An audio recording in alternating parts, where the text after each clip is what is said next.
40. Stable at step 3.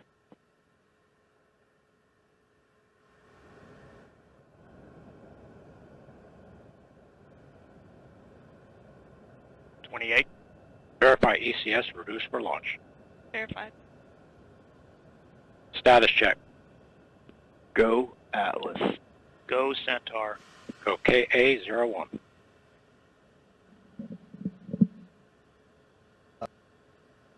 T minus 10, 9, 8, 7, 6, 5, 4, 3. We have ignition, 2, 1. Ignition and full thrust.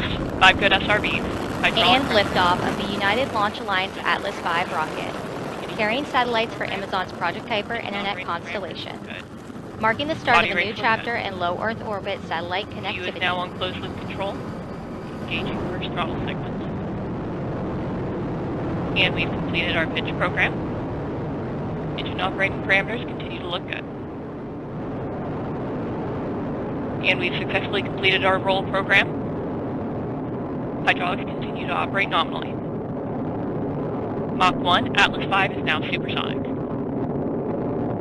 Body rates continue to look good. Engine continues to operate as expected. Throttling back up. You are hearing Sarah Bailey Glasgow providing launch vehicle ascent data. We are now 7 miles in altitude, moving at 1,700 miles an hour. Now passing 1 minute into flight. Vehicle continues to pass through the center of the rain track as expected. SRBs continue to operate nominally.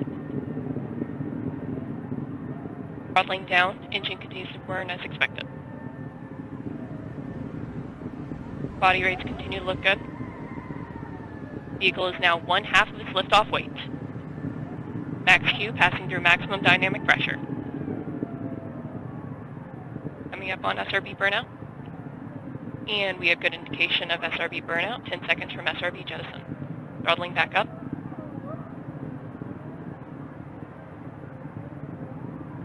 And we have good indication of jettison of all 5 SRBs. Engine continues to burn normally.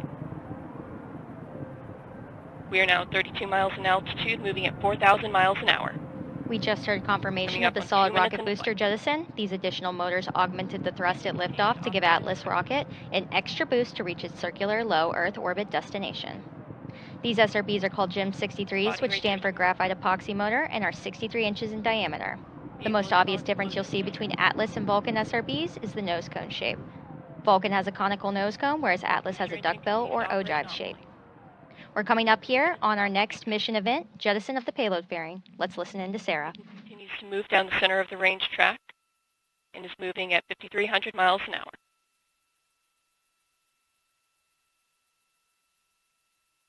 Body rates continue to operate nominally.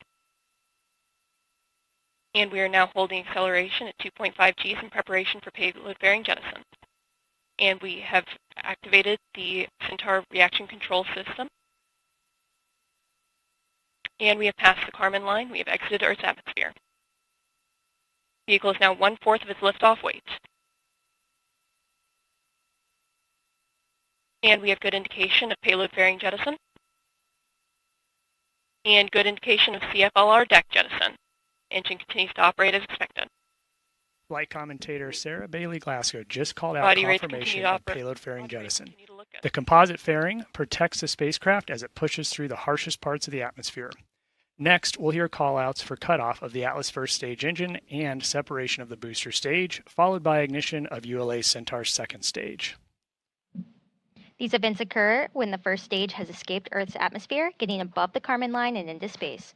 The Centaur upper stage, with the Kuiper satellites attached, then takes over on a trajectory to a precise location in space.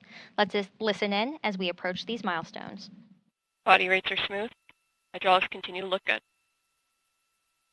30 seconds to pico. Boost phase chill down in progress. Temperatures are operating as expected. PU has gone to open loop control as expected.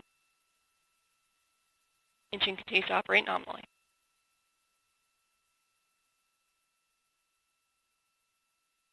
And we've completed boost phase chill down as expected.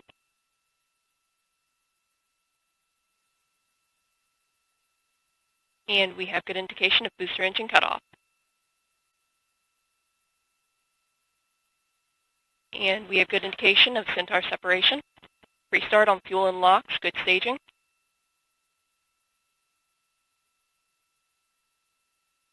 Ignition and full thrust. Arlington is running nominally. Steering has been enabled as expected. Engines are continuing to operate as expected.